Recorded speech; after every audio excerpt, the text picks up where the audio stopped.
welcome to the How Can Have It podcast, interview, YouTube, all of those things. So today we're going to be talking about how it feels to be the partner of someone who's an egg donor and some questions and concerns that might come up. Right, let's do it. People just wonder, I think, why their partner wants to do this. Like, as someone who, as someone who's not looked into it, I guess the first question I ask is like, well, why would you want to do this?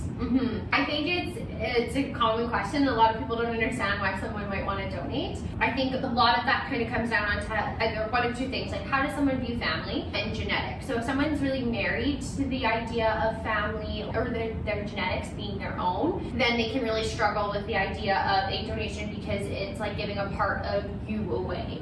A lot of people feel ownership over those genetics and that only they should have them. And then I think the other one is like, why? Okay, sure, you're not married to your genetics, but then like, are you doing this for money? Why are you putting yourself at risk for this stranger? And if it's not a stranger and you're doing it for your sister, maybe then people can kind of understand that. But I think it's a hard concept to wrap your head around, giving something so huge to someone you might not know that can have an impact for years to come. It's all about like what motivates someone to do it, and I guess that's just based on personal experience, right? Yeah, I mean, everyone's motivations are different, but I think essentially at the end of the day, people are wanting to help, and it feels good to help. Whether you're volunteering on a Saturday for, I don't know, a food drive, or your kids function at school, it's rewarding to see the smiles on the people's faces there. And it's the same thing, but tenfold with egg donation, because you're putting a human, a child, a baby into somebody else's hands, and then if you're lucky, like the reward for me has been watching and then grow up and seeing that family become a family, and those two people, like the mom and the dad, just like you and me, like I'm not a parent yet, but we're just sitting here, we're individuals going on about our day. And if I get married and have children one day, now it's not just me, and there's this person who I'm gonna change. Like everyone says that when they become a mom, they become somebody new, and they kind of miss their old self, or they forget their old selves, or all these different kind of blogs and things that like pop up on my feed. And I don't know what that's like, but I can see what the change in the couples I've helped, or even just my friends that have become parents. It's been really cool to watch them go from this different version of themselves to a mom, and seeing that motherhood transformation. And so getting to watch kids and really the parents, because you're a donor to the parent and not a donor to the kid. So it's that connection between me and the other person that really is the reward, and seeing them grow and change into becoming a mom or a dad, and to see that for so many years, right? And then the change of parenthood from baby to toddlerhood to elementary, middle school, high school, then maybe grandparents one day. The extension of family, I think, is really neat. And then to have all these half siblings, if they choose to connect one day, I think could be really cool. I have a somewhat close extended family, but we're very open and welcoming, and we don't get together often, so that's why I say somewhat close. But when we get together, it's like, oh hey, how's it going? It's like no time has passed. And I remember going to these family functions and friends being welcome, and it's just kind of like, we're all a family. It doesn't matter if you're here just for one Christmas or if you're here every Christmas. And so that extension of family through my egg donations, it's just the beginning. I think the real reward is going to come in 10, 20 years when these humans grow up, and it'll be whatever they want. And I welcome the connection. I think that's what will make it so beautiful, or maybe more beautiful than what it already is. But yeah, it's, I guess, just like a donation and a gift that like keeps giving to myself as a donor, and the reward and getting to see anything that is shared with me. But then also for those people, we get to experience the joy of that donation every day and watching that child grow up. So it's really unique in just kind of like surrogacy, in the sense that you can't really do a lot out there to impact somebody in this kind of way. Yeah, it seems like a very unique experience. I think like a lot of the time, my partners have all been males, and so they haven't been able to understand that desire to nurture and help and give in the same way. Like, however, some of them have considered sperm donation. So like, I've obviously planted a seed that doesn't matter your gender. So I don't know, I think a lot of people's concerns also come down to the risks, the fact that body parts are involved, the aspect of trading or commercializing human body parts. There's no black and white here. Yeah. It's multifaceted, and it's understandable, natural that people would have different views and stuff, but I think a lot of the time people don't question why they view something a certain way. And I guess I would just challenge people to challenge themselves on like where that thought's coming from. Why am I against this or hesitant or not okay with my partner or loved one doing this? And maybe it's a very valid concern. Like, that's not what I'm saying, could be totally accurate. But if it is something that's coming maybe from a place of fear, it's a good conversation just to grow in your relationship and have that conversation. I guess it's strange because it's such a, in the grand like scheme of things, modern technology that we haven't been able to do. Mm-hmm. So there's all this like kind of traditional cultural understanding that's now been flipped on its head and is in completely different Totally. to how people grew up understanding things, or their parents understood things, or society understands things, and so it's going to take some adjustment. It's like a family and society has been this very, the nuclear family, mom, dad, boy, girl, dog. Yeah. And that's your picture perfect family, and like that's not what family is as we've changed, and it's 2023 and we keep growing, aging in society, I guess. Sounds good. I'm excited for change. Okay, so I guess a lot of people, if they're not concerned about genetics or stuff like that, then what their main concern is that is the medical process behind egg donation dangerous or painful for their partner? Yeah, not comfortable, and I can speak from experience because I've done the procedure myself several times. In terms of pain, we definitely try to manage that. Every doctor or clinic we work with across Canada, the globe, I think pain management is definitely at the forefront for them with any donor case that they're working on. It is a 20-minute procedure that is similar to getting a PAP exam. It is, at least in Canada, not something we put you under anesthesia for because it is so short. But you go in there, get in the stirrups, you have an IV, they'll give you some pain meds, and I relate for myself, just felt like 2 little pokes on each side of my ovaries. I do my deep breathing because that's my thing to calm myself, and I'm just kind of like focusing in my zen, and I don't even really pay attention, and then before I know it, they're like, we're done, and I'm like, okay, cool. Some people say they feel nothing, some people don't remember, some people say it was the most excruciating pain of their life. So I think it really depends on the person. Everybody's different, and your bodies respond different and have different pain tolerance. I've noticed for myself around cycle 3, it got a little bit more painful, and then so for cycle 4 and 5, they were able to actually freeze my cervix and the walls of my vagina. Okay. So I noticed a huge difference in pain when they did that. I've talked to other doctors in clinics that were like surprised they didn't do that right off the hop, and I guess that's practice for them to do, is just to freeze everything right away. So I would really say it depends on the doctor and clinic too. So if somebody is watching this that is considering donating, definitely ask your doctor about their pain management protocol, and don't be afraid to ask questions and suggest things. You should be comfortable with what's going on and not just agree to it to agree. Yeah. Okay. And literally, as someone who's never done this, I'm like in my head picturing a similar kind of, like having a wisdom tooth out, right? Yeah. Like some people are like, that is the most horrible thing that I've ever done, it's so painful. But then some people are like, I don't know, I was anesthetised. When I got my wisdom teeth out and I woke up and like my mouth is a little sore, but yeah, it was like no big deal. Yeah. But did you have your wisdom I teeth out? did, and mine was horrible. I was awake and I had a dentist with his like knee on my chest, like yanking it out. So it's like... Yeah, see, and that's obviously going to be traumatic. Like, I mean, he was a lovely man, but yeah, you can never predict exactly what it's going to be like, but you can kind of be like, okay, well. but then again, I'd be curious if you were offered the choice to go under, but it was probably more expensive. I do not remember. It was an emergency appointment. I had a bunch of medical students standing there looking at me as well. Test subject. Yeah. And when I had my wisdom teeth taken out in Canada, we had the option, and luckily my insurance covered, and I was able to go under. Yeah. But I know my sister, she, for whatever reason, didn't want to opt to go under, and she just got the laughing gas, and it was a totally different experience for her. And that's another thing that I think would be good to consider. Is it coming down to money? Is that why your doctors not freak me? Is that why I wasn't frozen? I hope not. I'm sure that's not the case, because our healthcare and system doesn't really work like that here in Canada, thankfully. But like that could be the case depending on where someone's getting treatment. If that's the case, then you need to advocate for yourself to get the best care, regardless of the cost, and kind kind of figure out what that is on what you need to do.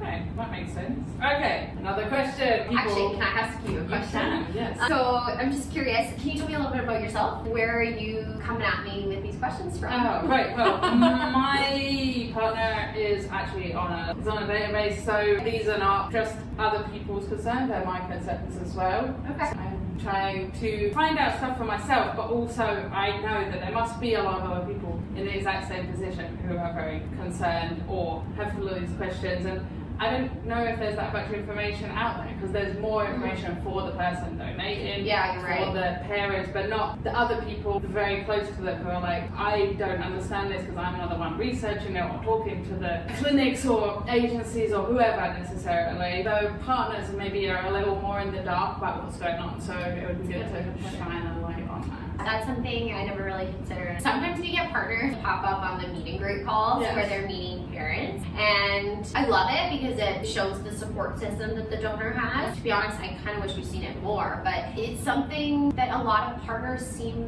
to not really want to take an active role in. It's almost like pulling teeth sometimes for donors to be like, hey, come support me, come to this appointment, Yeah. come help me out, or come hold my hand at the retrieval. Usually the free trip is easy to talk them into. Well, yeah. It's good that we're having this conversation because those concerns, I feel like they're kind of like, I don't know when to say this, how do I say this, when's the right time to say this, Yes. and then you pulled me along on this trip, and now I'm like, oh, now we're in a cab on the way to the retrieval, and I'm freaking out because I actually have no idea what to expect. Yes. And then you're brought into the operating room, and you're going to be holding my hand, and you're going to see the needle possibly Yeah. going in through, obviously not through the vagina, but like the doctor's over here, he's looking here. As a companion, I'd actually love to be in your seat. I've never been able to be a companion Yeah. before, and it's like a totally different experience. Mhm. I think it's hard. My mom was my companion for Yeah. my first cycle, and I don't really remember that one too much. I was really drugged up. I remember crying a lot. It just hit me. And my mom after, she was like, oh my God, do you realize what that was just like for me? Oh my God, I love you. You're my baby. I thought you were okay. I mean, I'm trusting these nurses and these professionals, Yeah. but you're crying and freaking out on these pain meds and going into this operating room, and I'm there with you, but Yeah. like also don't know what's going on. Just like imagining my mom sitting there holding my hand, and I'm blackout, lucid, but like blacked out because I don't remember any of this. And she's just like, what are they doing? They're calling out random numbers. 5, 4, 8, and they're counting the random eggs. But I never really comprehended until now what it might have been like for the person sitting next to me to go through. Yeah. You care about that person, otherwise you're not their companion. Can you imagine, have you obviously thought about that? If your partner was to donate, what that would be like? Yeah, I feel weird about it. Like that's what you're still working out? Yeah, I don't know. It's strange to think about. And also, obviously, when you are preparing to do an egg retrieval, you are pumping different hormones into yourself and stuff like that. And that is something that concerns me as well, is that could have an effect for the time that you're taking those hormones on, whether you're bickering or arguing or whatever. And then you have to go and then be like, oh my God, like what's happening to them? And then feel weird because of whatever other factors were. Like, I don't know. It's just a whole... Like the hormonal PMS fighting, Yes, and then being like, I still have to support you. Yeah, but also just being like, this is so weird. And now I'm like, are you okay? Get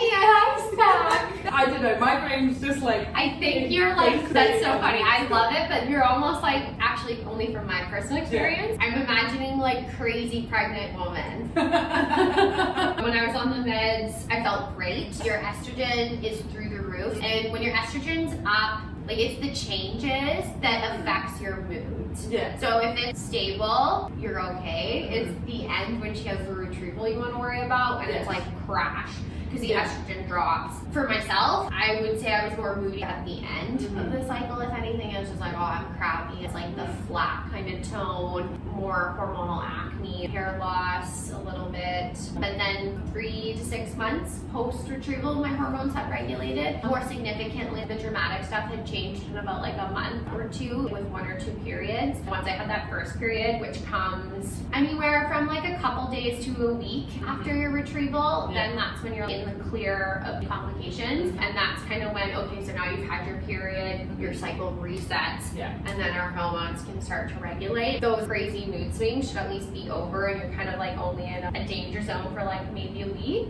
which is why I was like, nothing compared to pregnancy where you're maybe all over with like mood swings and cravings and demands. Just thought of this, but I don't know if you even know the answer to this. Okay. Okay. So when I lived in a house and it was 5 girls and 1 guy, there was a girl in the house who was on the pill, and that affected everyone else in the house. So if you are living in a house with someone who's on different hormones, is that actually physically gonna affect me as a partner? Really good question. I'm gonna say no, because what happens with the pill is like your cycles are syncing up. So you guys are all on the same cycle, and then you're gonna have the mad crashes and highs and lows together because you're literally on like the same day 10 year cycle and same day 20 and ovulating together. Whereas with these meds, no, your cycle stays the same. You're still going to be cycle day 1, resting baseline. You start your IVF meds and then you're still normal. Day 2, day 3, day 4. It's only when you get to that ovulation phase that it changes. So we can time that with the IVF meds. We stop taking the stimulation meds, which is growing your eggs and the follicles, which you do naturally, but we're stimulating more than normal. And then we stop the stimulation and trigger you to ovulate when we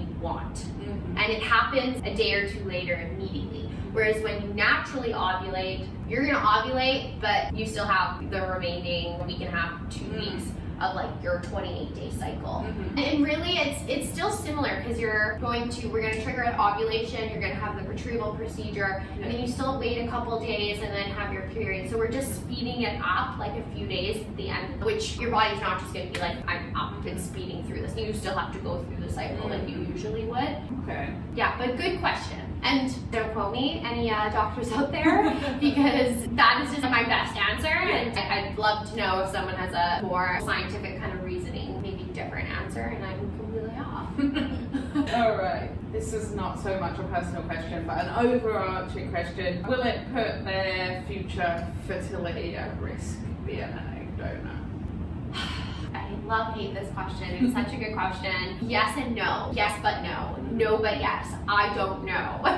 Okay. The short answer is there's really no short answer, so I'm going to give you, I guess, my best long description. Long short answer. There's no research on egg donors out there. There's limited research on IVF patients, and the research that's out there is not looking at the demographic that we are as egg donors. Like, I think we need to shift and focus on young, healthy women between 21 and 32 that are taking these IVF medications, because what exists is women 40 plus and who have pre-existing infertility diagnoses. So totally different group of women. And even in that group of women, yeah, they do see some potential risks, but like there's like literally a handful of studies. Like, I can't even say what those risks are. They need to do more investigating, but to be honest, I think that research is kind of just like null and void for us as donors because it's just the wrong target group. So even if they say no problem for them, you can't tell me no problem for us. We're young, healthy, without any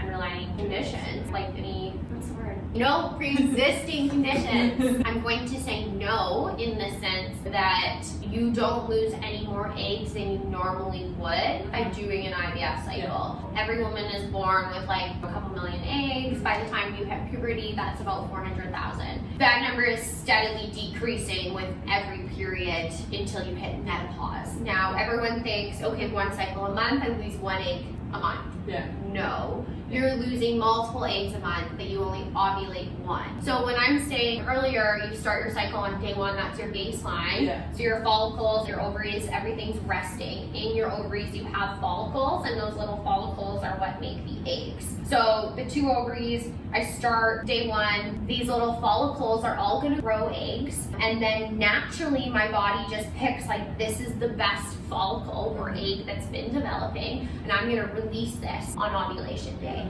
And the rest of the follicles just are absorbed back into my body and they're gone, lost forever. So that's how we get from like 400,000 down to like 20,000 when we're in menopause. And those eggs are just reabsorbed back into your body. You can't use them if you didn't ovulate. However, with the IVF meds, we're able to rescue those eggs. Okay. So with the stimulation and picking the ovulation, like with the medication, we're able to keep, say, all 15 or 20 that we're growing, and then tell them, okay, you all are going to mature and all be ready and ovulate for us to retrieve, opposed to your body just releasing the best one and those other ones just being discarded. So yeah, you're not losing any more eggs. You're not hurting your fertility in the sense that it's going to be declining or diminishing the amount of eggs you have by doing an egg donation. But are you harming your fertility in a way that we don't know yet? That's the question. That's a good answer. Okay, lay it on me. What else you got?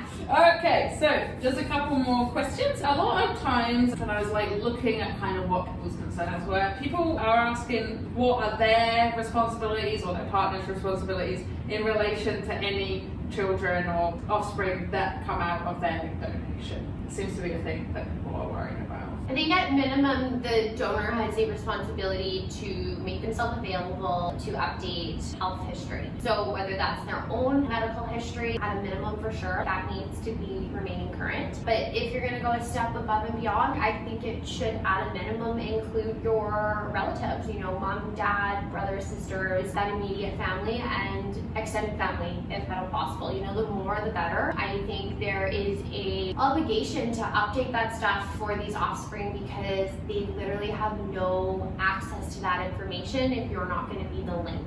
And it's unfortunate. We're making decisions for donor conceived people all the time, every day. I know this comes up all the time. Nobody who is born has a choice to be here. None of us asked to exist. We're here. But it is a fundamental basic human right, in my opinion, to know where we come from. I can look and I can see on my birth certificate and my mom's name, my dad's name. I can call up my dad and I can ask him which blood pressure medication he's on. I can call up my auntie and find out what year she was diagnosed with breast cancer. That's something I'm worried about. What kind of treatment did she have? I can ask both my parents and drill them on questions about my grandparents and their health history when they were alive, because I didn't get to know them very well. They passed when I was quite young. So like a lot of questions were blank for me when I was going through the process of becoming an egg donor and filling out that medical questionnaire. So it was really interesting for me just to even be a detective and learn some of that stuff, because even within my own family, it's not like common knowledge that I can't really think of anything, you know, really prevalent in my family history. But if there was, it's not something we talk about. I don't know if anyone in my family struggles with depression or mental health because we don't talk about it. It's a taboo thing. I know when my uncle was diagnosed with cancer, because that's like on the extreme end, but like there's so many things that would be nice to know when I was filling out that form, as simple as blood pressure. It's funny when we talk about giving a complete, accurate, true medical history, because nobody even know, like I don't even know what my true, accurate, complete medical history is. I'm constantly learning new things when I'm having conversations in this industry and talking to my parents, and they're like, oh yeah, I've heard of that. Oh yeah, my cousin on so-and-so side had that. And it's like, what? There's things that come up like that and it's just not talked about until you talk about it, right? And so I think it's important as new information emerges that I have contact with those children who are genetically related to me to tell them, hey, you know, keep this blood pressure on your radar or whatever that might be. Thankfully, there's nothing serious in the family right now. I'm young, I'm healthy, I'm almost 30, I'm in my late 20s, but that can change, right? Is my health going to be like this in 20 years? I hope so. Is my parents' health, as they age and they cycle life, unfortunately they're gonna pass on one day. It might be important that I share the cause of death with those offspring.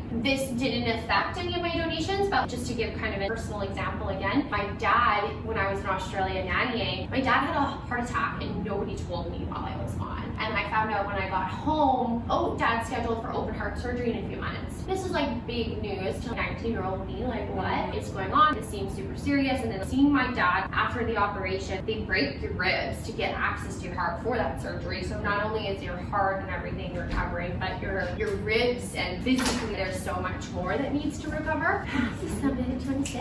So he's early 50s at this point, healthy, no pre-existing conditions, so they're investigating. Find out that one of his 4 valves was not properly connected to his heart, and so that's why they were doing open heart surgery, was to repair it. But that connection never had in his entire life. He was born like that. So then there was a bunch of testing done on him, and then my sister and I, just to ensure it was not actually a genetic condition, and it wasn't something that either of us had, and it wasn't. So thank gosh, but that would have been potentially disqualifier for me to even donate, because that was pre any of my cycles, right? But we went through that process. We were able to figure out it's not genetic, it's not hereditary, everything's good, but things like that, right? Our health is constantly changing and evolving, and I think it's not fair to these people to not be in the know about things that affect their own health if we know them. Even though there's this hush-hush within the families, it was passed on to me, and I was able to get checked about a potential heart condition. So that shouldn't stop there. But like in terms of a partner and their obligations, I don't know that a partner really has any obligations to the offspring unless you are married or in like a life partnership where you're going to be with this person forever. If it's a boyfriend, you're concerned, oh my gosh, I'm dating this girl in university, I'm not sure if I'm going to be with her for the rest of my life. Like, I wouldn't really worry about it, you know, just support her and be there for her. But yeah, if it's someone you're considering a life with forever, and I think then it's definitely going to impact you more, because then you need to consider, first you need to think about, how would I feel, or how will I feel if this child knocks on our door one day? How will I feel if we have children and they knock on that door? How do I feel about my children meeting these children? Because then you're connected through your partner for life, right? And through your children. Your children are always going to be half siblings to those donor children. So that's where feelings of your partner is really important to consider as a donor, because you want someone who's going to be on board with that and not be telling you, you have to close the door, and you then have an ethical or moral internal dilemma because you've promised to be known and keep that door open, and now your partner's saying, no, you better not, don't explore that relationship, our family is our family. And again, that's not fair to that child, because yes, they didn't ask to be here, but we have an obligation to these kids to offer, I want to say at minimum, a one-time conversation, but I really feel like at minimum that's an ongoing conversation that you're committing to. And this is like a really hard thing to talk about, and like even I'm processing some of my feelings around it as we're chatting, because it's so far down the line. I haven't necessarily experienced this myself with a partner because I'm not married. I've had partners support me throughout cycles, but nobody that I've considered spending my life with or whose opinion really impacted me enough to be like, yeah, I'm not going to do this for you. But the person I marry, I have 110, they're going to have to be somebody who's going to welcome and embrace these children if and when they do knock on that door. So that is something that I've taken into consideration actually as I've dated as a donor. I've had like 3-4 different boyfriends throughout 6 cycles. Now I'm with my last partner for almost 2 years, and knock on wood, I'll have a ring, but he's totally on board, and that is one of the things that made me so sure about him, was that he was so supportive about my past cycles and open-minded to this unique idea of family and science, and I don't even know what to call it, but like he's open-minded and you know what, like we'll figure it out together. We'll cross that bridge, and I welcome those relationships, and we'll see what comes of them. So I think maybe that's your responsibility as a partner, is just to have an open mind. Yeah, that makes sense. Where can I learn more about egg donation? herhelpinghabit.com. We have a website, we have Instagram at Her Helping Habit, Twitter, Pinterest at Her Helping Habit, Facebook, YouTube channel, all at Her Helping Habit. Newest podcast, Fertility Frontier. I would love to chat with anybody who's interested. We offer free consults to egg donors, so you can just go to our website, herhelpinghabit.com. Our whole team is either a former egg donor or surrogate, so you'll be talking to somebody who has personal experience with the process, just to kind of suss out if it's for you. No pressure, but we do like if you fill out an application ahead of time, just because then we can go through and talk about some of those health things that might come up, or risk kind of areas. So we might have more questions for you, or you have more questions for us, but then we can just kind of have like a complete idea of who we're talking to if you filled out that application, so that not only can we answer your questions and make sure that our agency is a fit for you, but we want to make sure that you're also a fit to be an egg donor. So I want you to be careful to kind of like do your research, look at a lot of personal experiences, blogs, different agencies, talk to as many people as you can. I know it's overwhelming, there's lots of info out there, but I think you're your best advocate and education is key. There's a lot of doctors, clinics, banks that will just take you. It's hard to find good quality egg donors. So if you are somebody who fits that criteria, don't just go anywhere because everyone will take you. You want to go where it feels right, and just because someone will take you doesn't mean they should take you, because there's a lot of health things, like not even just for the donor conceived people, but for you as a donor. There may not be a genetic risk that you're passing on, but it could be unsafe for you to take the medications, or maybe you're at higher risk of clotting to be on these meds because of your genetics. There's things we learn from doing donors genetic testing where we learn, yeah, your eggs would be great to make future offspring out of, but this is a risk for your health, and we don't want you to be doing this because you could get sick or die, or we don't want those things to happen. But there's, unfortunately, egg donation's a business, and from a business point of view, people are making money off matching you or finding you a recipient, or if you are in a country where they can compensate you, right, it's even more, there's a bit more of an imbalance there. And so you need to be very careful which program you're going with, and that they really have your best interest in mind and not the recipient. Yeah. Because I find a lot of programs are focused on the recipient.